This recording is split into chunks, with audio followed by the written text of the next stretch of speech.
Muhammad Ayat, and this is my channel, and this is part 2 of chapter 15, functions and graph. Let's talk about the graph of a function. The graph of a function f of x is the set of all ordered pairs x and y such that y equals f of x. Then the x-axis represents the x coordinates of all the ordered pairs of f of x, and the y-axis represents f of x. Then if x is the input of this function, the output if this function is f of x and it is represented in xy plane by y. It is represented by y. So this is a function, a quadratic function. Okay, so those points, actually all the points are satisfying the equation y equals f of x. I have this example. Which of the following could be the equation of the graph shown in the figure below? So I have this figure, this is the xy coordinates, and this is an equation for parabola. I know that the equation of parabola is the equation of in general y equals f of x, which is equals ax squared plus bx plus c. Then this is a quadratic equation. So if I take a look to the answer, this is for sure wrong. This is an equation for a line. This is an equation for a line. Then I have those three choices. Actually, y equals x squared. You should memorize this one. This is one of the most important functions. You should memorize the graph of it. This is the graph of y equals. This is y equals x squared. Then this is not the function, the right answer. Then I have two choices. So I have many ways, actually many ways to find the right answer. I can't pick points, actually. This is 1, 2, and 0. This is 2 and 0, which is the vertex of this graph, and this point, it is in this graph, which is 0 in x and 1, 2, 3, 4 in y. So both points should satisfy the right equation. So I can find out actually the right answer using those 2 points, or I have another way to find out. Actually, I need to find the vertex of each equation.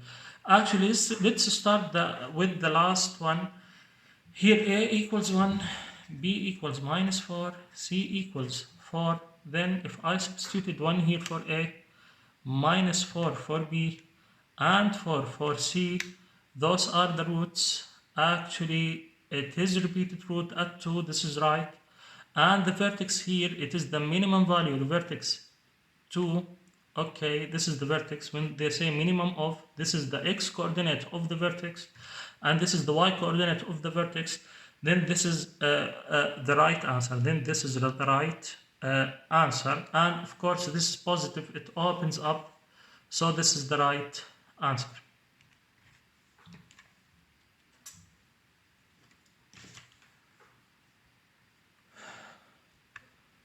Now I don't need actually to try D, but if I tried it, I will find that A equals 2, so B equals 0 because X does not exist, and C equals minus 2.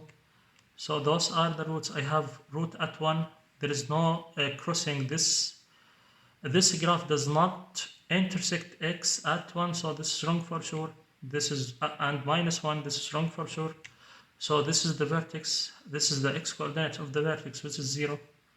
This is the y coordinate, which is minus 2. Then this is a wrong answer. This is a wrong answer. Actually, if I found the right answer, I don't need to check the wrong answer, to check any other answer. I did that for your information. I have another example here. You might encounter in M1 exam, which of the following is the graph of y equals the absolute value of x squared minus 4x plus 4. Again, this is a function, or this is a graph of a parabola. I should have something like the parabola. So this is for sure wrong because this is straight line, this is straight line. This is for sure, it is wrong. Again, I have here the absolute value, then y always positive, y always positive. I don't have a plus or minus anything here. It is all absolute value. So any number here after the absolute value, it will be positive, y always positive, then y should not be negative. Here I have some values of y which is negative. Actually, all the values, any value under the x-axis represent the negative values of y. So, and any values above the x-axis represent positive values of x. I have negative values, positive values of y. I have negative values in this graphs for y, and this is impossible for this function. This is wrong for sure. Here, okay, it is parabola. Okay, this is something like parabola. It was like this, and because of the absolute value, it becomes like this. There is no actually minus values of y. Could be the right answer. Here I have negative values of y. This is wrong for sure. I have negative values for y. This is for sure wrong. Then this is the right answer. Then this is the right answer. Actually, if I have doubt, if I have another one which is has positive values and it looks like parabola, I need to find the roots or the vertex of this equation, and I can break the tie after that. But fortunately, in this case, it is the only right answer. It is the only possible right answer. Then it is the right answer. Now, any question you might encounter, like the previous example we solved, you can solve it by choosing some points on the graph and substituting the points on the equation and find out which one is the correct. This might take from you time, a lot of time, but I have here rules, and they are important rules. Actually, you should to understand. And after understanding these rules, you can solve any related questions in M1 exam. So in M1 test, there may be one question that shows you a graph and asks you which of the 5 other graphs is related to the original one in a certain way. Actually, this is a different type of question than the previous one. They are going to show you a graph and they will ask you about the 5 other graphs in the answer choices, which one is related to this original graph. You are going to use those 6 facts. Actually, I have here 4 facts and other 2 facts in the next page. So again, for such problems, you can use those facts, which is easier if you memorize them. If you understand them, it is easier, and you are going to save time by using those facts. Or again, you can test points, and this is time consuming process. I don't like it. Okay, I have those facts. They are important. If f of x is a function and r is a positive number, r is any positive real number, then the graph of y equals f of x plus r is obtained by shifting the graph of y equals f of x up r units. Okay, if I have y equals f of x, this graph, and r equals, for example, plus 2, then I need to shift the original graph, which is f of x, up by 2 units. Then I can get the graph of y equals f of x plus r. The fact number 2, the graph of y equals f of x minus r is obtained by shifting the graph of y f of x down r units. Fact number 3, the graph of y equals f of x plus r. Now plus r is inside what? Inside the brackets of the function. Is obtained by shifting the graph of y equals f of x, which is the original graph, r units to the left. R units to the left. I'm going to tell you how is that right, why it is to the left, not to the right. So it is to the left. If it is plus, it is to the left. If it is minus, it is to the right. Then fact number 4, the graph of y equals f of x minus r, and the minus r is inside the brackets of the function, is obtained by shifting the graph of y equals f of x. This is the original one. R units to the right. R units to the right. The other 2 facts are represented in this page. Fact number 5, the graph of y equals minus f of x is obtained by reflecting the graph of y equals f of x in the x-axis. Then imagine that the x-axis is your mirror. Again, you need to reflect the original graph. The positive values becomes negative values, and the negative becomes positive. What is under the x-axis becomes above the x-axis. What is above the x-axis becomes under the x-axis. So imagine that x-axis is your mirror. The graph of y equals the absolute value of f of x consists of all the points on the graph of y equals f of x, the original one. Whenever f of x, the original one, is greater or equals 0, you don't need to change anything for those points, with the reflection in the x-axis of those points on the graph of y equals f of x, for which f of x is less than 0. So the absolute value, it will eliminate any negative value of y's. It will reflect all the negative values of y. Then keep the positive as it is. Keep the positive as it is.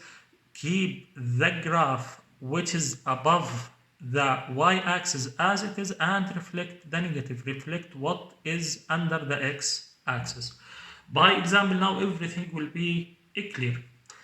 I have this example, y equal f of x. This is the original graph. This is the original graph. It is a graph of parabola. Actually, it intersects the x-axis in 2 points, 2 and minus 2. And actually the coordinate of the vertex is 0 and 4.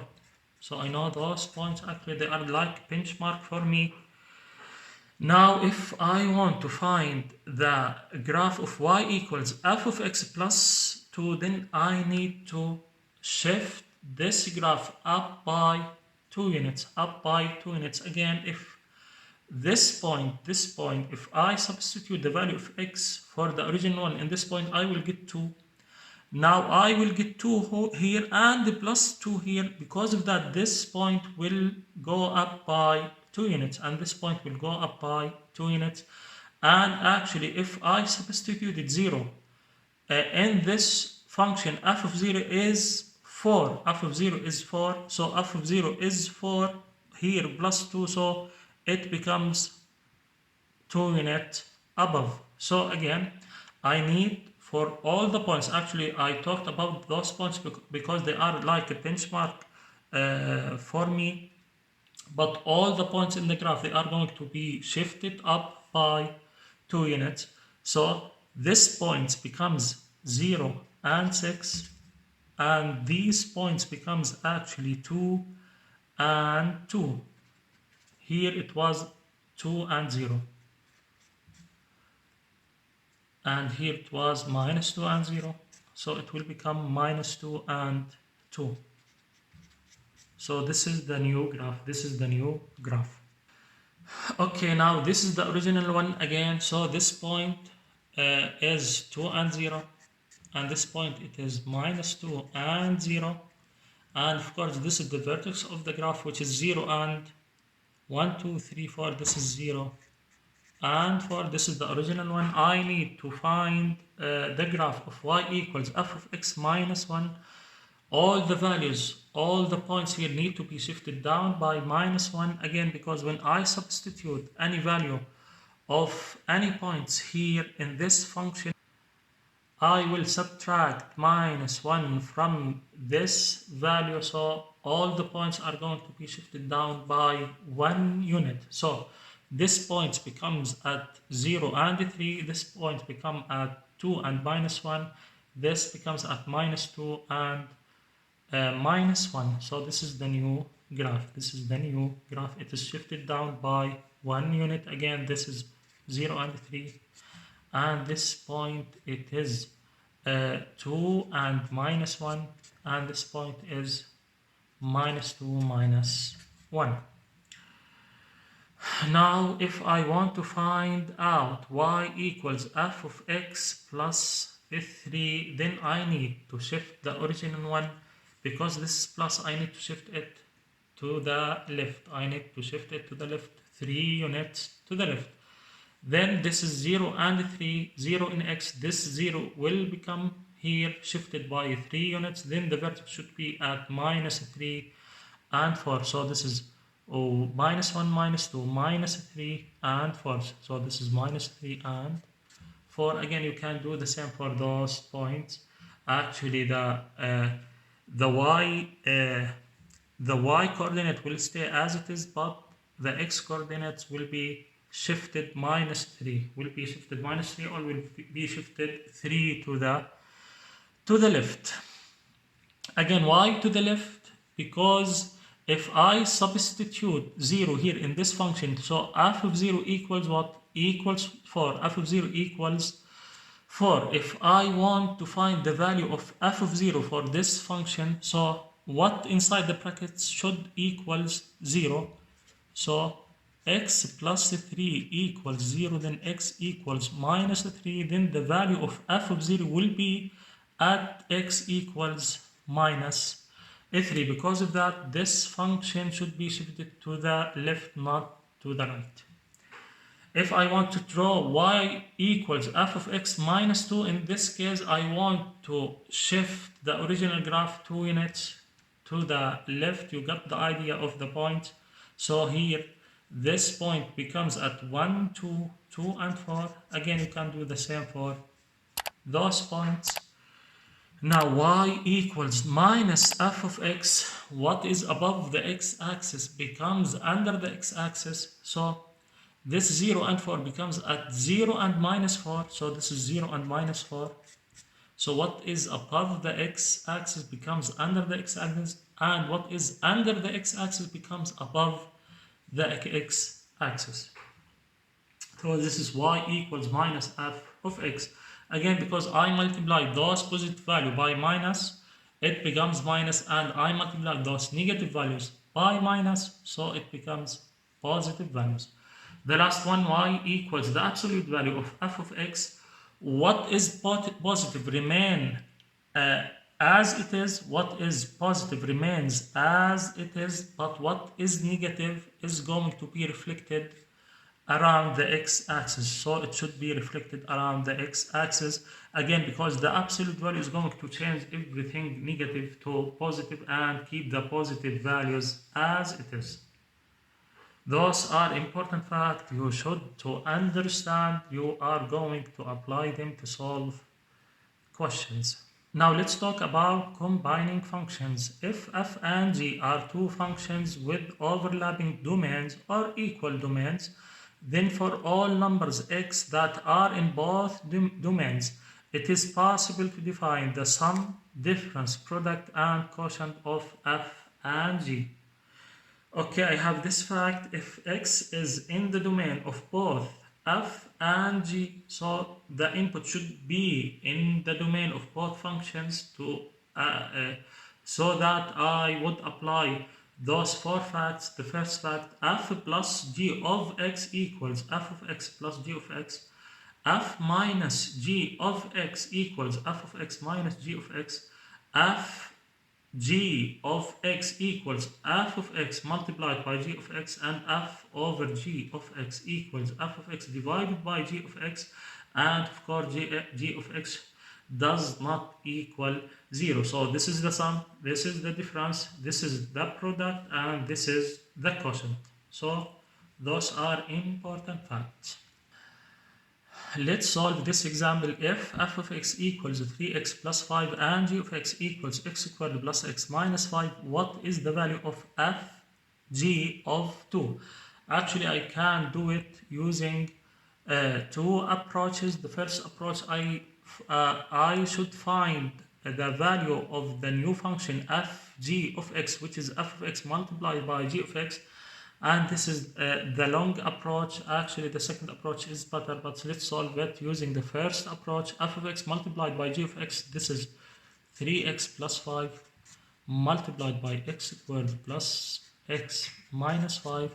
You need to distribute 3x, and actually this equals 3x cubed plus 3x squared minus 15x plus 5x squared plus 5x minus 25, and this equals, I have here 3 x cubed. So I have here plus 3x squared plus 5x squared. This is plus 8x squared. I have here minus 15x plus 5x. This is minus 10x minus 25. Then this is the new function, which is fg of x equals. I need to find this function at x equals 2. So I need to substitute 2. So fg of 2 equals 3 multiplied by 2 cubed plus 8 multiplied by 2 squared minus 10 multiplied by 2 minus 25. Use your calculator to find out the answer. Actually, the second approach is much easier than the first one. I need to find fg of 2, and this is equals f of 2 multiplied by g of 2. I need to find first f of 2 and to find g of 2 and multiply the results. Then f of 2 equals, I need to find f of 2. This is 3 multiplied by 2 plus 5, and the 6 plus 5, which is 11, and I need to find g of 2. This equals 2 squared plus 2 minus 5, and this 4 plus 2, it is 6 minus 5, it is 1, then it is 11 multiplied by 1, and this equals 11. Actually, the second approach is much easier than the first one. I have another example. If f of x equals x squared plus x minus 2 and g of x equals x squared minus x minus 2 and h of x equals x squared minus 1 and x does not equal 1 or minus 1, then find f of g over h of x. Then I need to multiply the first two functions and divide by the third one. So the first two functions are, then this equals actually x squared plus x minus 2 multiplied by x squared minus x minus 2 all over x squared minus 1, and this equals, you can use your calculator to find actually the roots for those things, or you can use trial and error. So this is plus 2 and minus 1 for the first one, plus 2 and x minus 1. Okay, for the second one, this is x and x minus 2 and plus 1. Minus 2 and plus 1, this is minus 2 minus 1. Okay, and in the denominator is the difference between two squares, x minus 1 and x plus 1. So this equals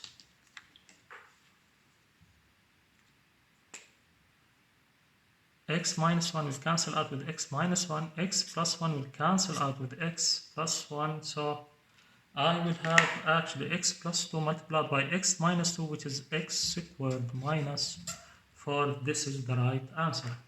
I have a new way to combine two functions, and this way is more important than the previous four ways. Composition of functions, f after g of x or g after f of x. I have this fact: the composition of two functions f and g is f after g of x equals f of g of x, and of course g after f of x equals g of f of x. So again, the range of g of x or some numbers in the range of g of x are in the domain of f of x. They must be in the domain.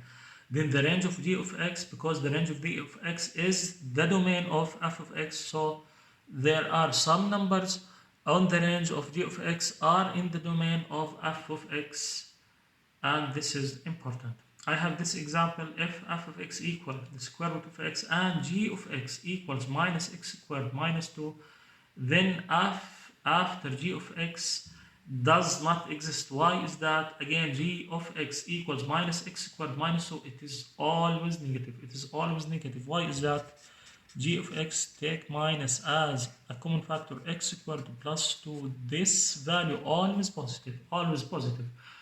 If no matter you tried any number, any real number to substitute here, it is positive. Actually, if you want to see the graph of this one, it is like this.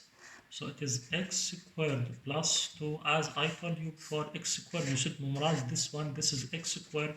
And x squared plus 2, you need to go up 2 units. So the value of this function always positive, always above the x-axis, always positive. When you multiply it by minus sign, then g of x always negative. Then I cannot find after after g of x, which is f of g of x, again because all the values of g of x, the range of g of x always negative. If I want to substitute negative value under this radical, it will not give me a real number, so this function does not exist. I have this example. If f of x equals to x plus 3 and g of x equals x equal minus 1, what is the value of f after g of 3? Again, I have two approaches to solve this one. The first approach to find the rule, the new rule of the function. This equals f of g of x, and in f of x, I need to substitute g of x for each x. So this is this equals 2 multiplied by g of x plus 3. G of x is x squared minus 1, so this equals 2 multiplied by x squared minus 1 plus 3, and this equals 2x squared minus 2 plus 3. So this equals 2x squared plus 1. So this is the new value of the new combining function or composition function. This equals 2x squared plus 1. I need to calculate at 3, so I need to substitute for 3. So f of f after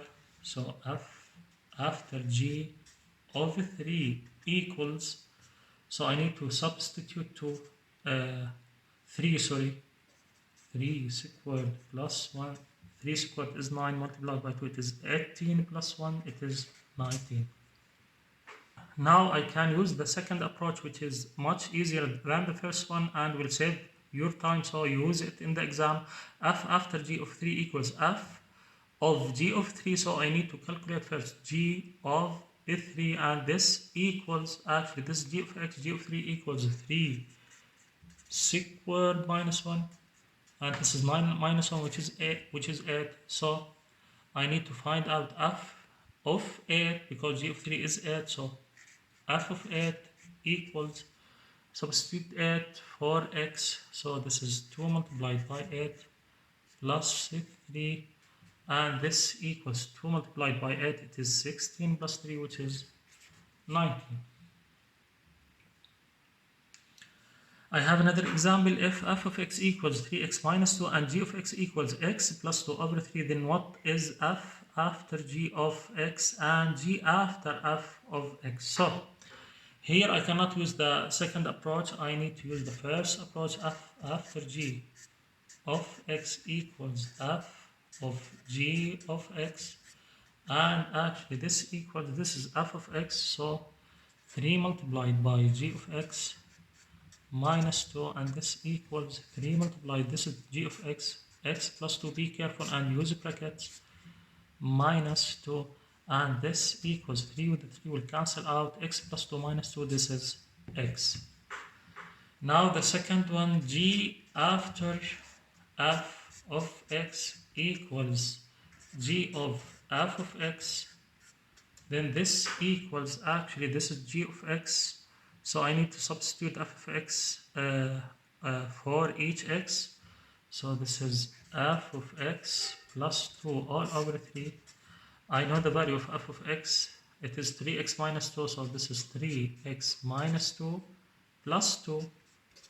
So this value of f of x, and this is plus 2 here over 3, minus 2 plus 2, so 3x over 3, and this is x. This example leads us to the next topic, which is the inverse of a function, which is the inverse of a function. Now let's talk about this topic, inverse functions. If f and g are functions such that f after g of x equals g after f of x, and this equals x as the previous example, then f of g of x equals g of f of x and equals x for every x in the domain of f and g, then we say that g is the inverse of f and write g equals f inverse, or f is the inverse of g and we can write that f equals g inverse. I have this fact: if for some functions f inverse exists, then f of f inverse of x equals x and f inverse of f of x equals x. This is important fact. This is important fact. The inverse of a function f and does what f does and does what f does. Another fact: if f is a function of x, to find f inverse, replace f of x by x and replace each x by f inverse and solve for f inverse of x. Those two questions are going to illustrate this fact for you. The first example: if f of x equals 3x minus 2, what is the value of f inverse of x? Then I need to find what is f inverse of x. I need to replace each f of x in the function by x, so this becomes x equals 3 multiplied by x. Instead of x, I need to substitute f inverse of x minus 2, and now I need to solve for f inverse of x. So minus 2 to the other side, so this becomes 3f inverse of x equals x plus 2. F inverse of x equals x plus 2 all over 3. So this is f inverse of the function f of x. Actually, anything f of x, the process of f of x for any input, f inverse of x is going to undo it. Another example: if f of x equals 4 minus 3x over 2, what is f inverse of x? I use the same process. Instead of f of x, I put x equals 4 minus 3. Instead of, I can replace x by f inverse of x all over 2. I need to solve for f inverse of x, multiply both equations by 2. So this equals 4 minus 3 f inverse of x equals 2x.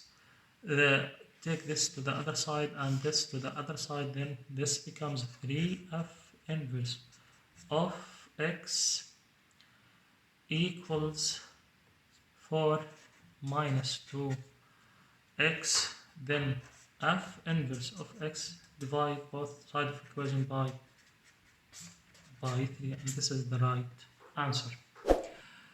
This is the end of this chapter, and this is a good place to stop. See you in the next chapter.